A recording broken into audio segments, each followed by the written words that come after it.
What's up, CFO gang? It's your boy Jay Tuck. Real football fans, stay up. You're now tuned to CFO Sports. So if you're new or if you're not, it really doesn't matter. Comment, like, subscribe somewhere down there, and be sure to turn that notification bell to stay updated. For every like that we get, that's for every pick that Trayvon Diggs is going to get. So we got to run it up. We need support on this channel. We got to grow this community because I'm going to show y'all why. Hold on, that's enough. Hold on.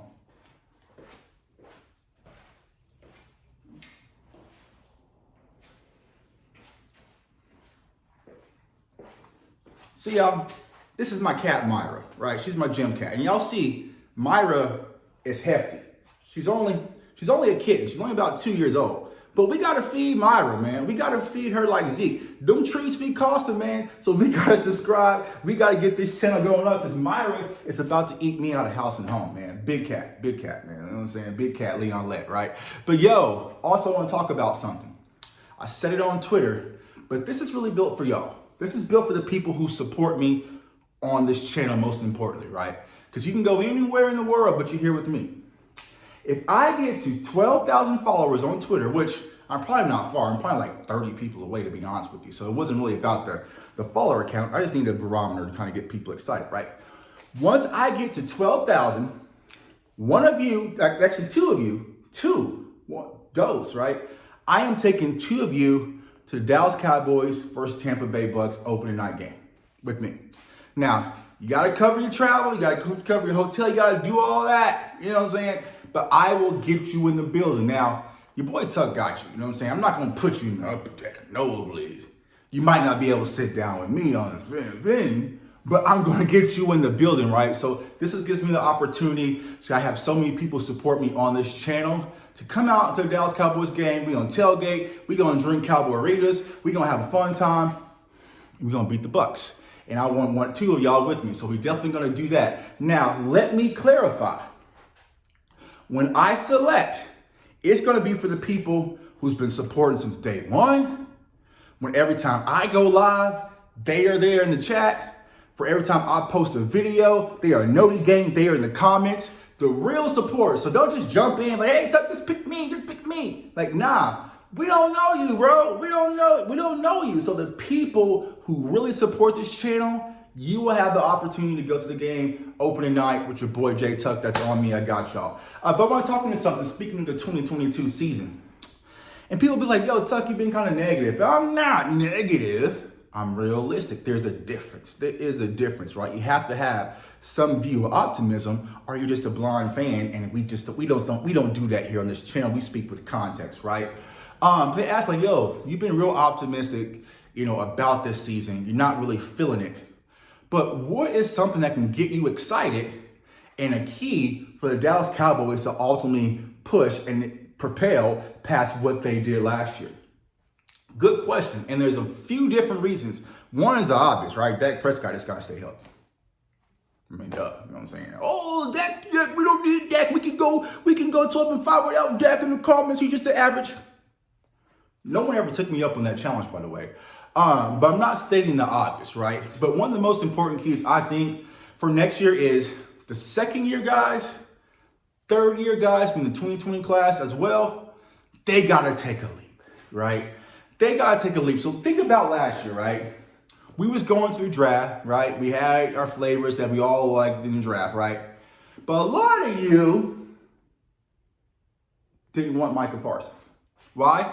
Because as bad as you want to admit, you were okay with what we had at linebacker. You like, you liked LVE. You kind of hate Jalen on Twitter and social media, but you were cool with it. So all the comments we were hearing was, Tuck, we don't need a linebacker. We don't need a linebacker. We don't need a linebacker in the first round. We don't need a linebacker, right?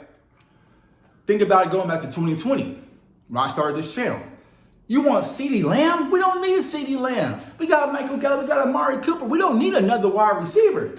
We don't need one, Tuck. You crazy, you out of your mind, right? Because you felt comfortable at wide receiver. So 2020, 2021, we drafted BPA.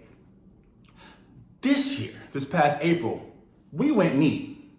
And so we are going to see a distinct difference between going need versus going best player available, right? Because here's the thing, here's my situation, my concern, right? Tyler Smith, I think is phenomenal. He's a pet cat, like Myra, right? But Tyler Smith can't fail. He can't have a rookie wall. We need Tyler Smith to come out and have impact day one versus Tampa, or both of us are going to be pissed off at that game and storming about that building. We need Tyler Smith to be on. He has to. There's no mistaking around that. He can't get off to a slow camp. We can't have conversations if Connor McGovern is playing better than him in camp. And we can't have that. Tyler Smith has to be on. My guy, Jalen Tolbert, he has to be on. He cannot slowly grow.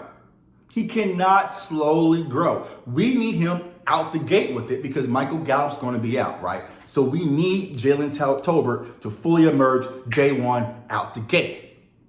Sam Williams, he has a little bit of a slow play, but we need him to come out and have impact off that edge pretty much in the first 4 to 5 weeks. I like Dorrance Armstrong, but I'm not fully sold on Dorrance Armstrong. We want impact, right?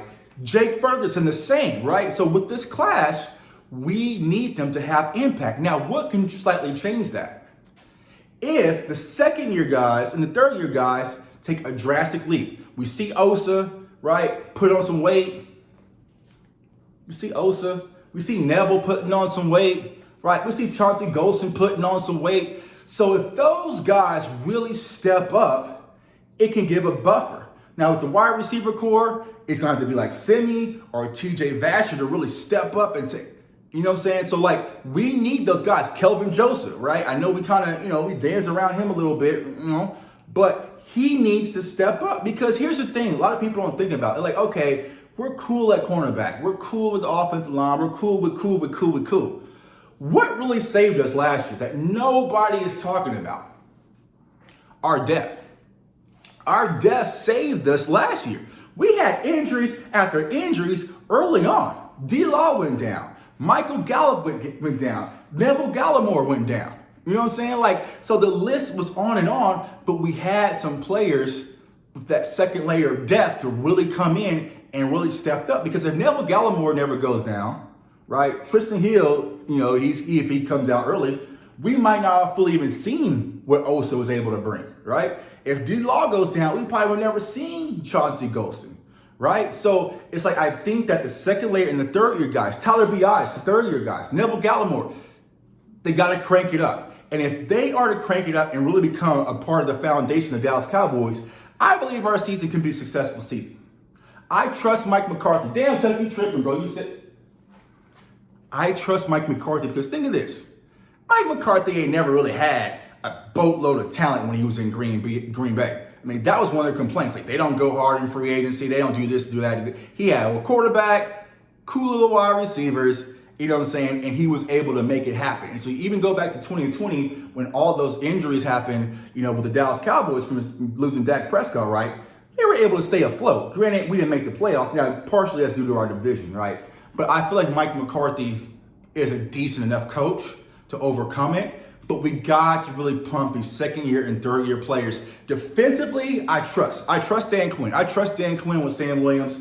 It is what it is. When he drafted him, he knew what he wanted. The moment that Dan Quinn laid eyes on Sam Williams, he's like, ooh, I like that. He went and got it, right? So he already has a plan. So I'm confident in Sam Williams, right?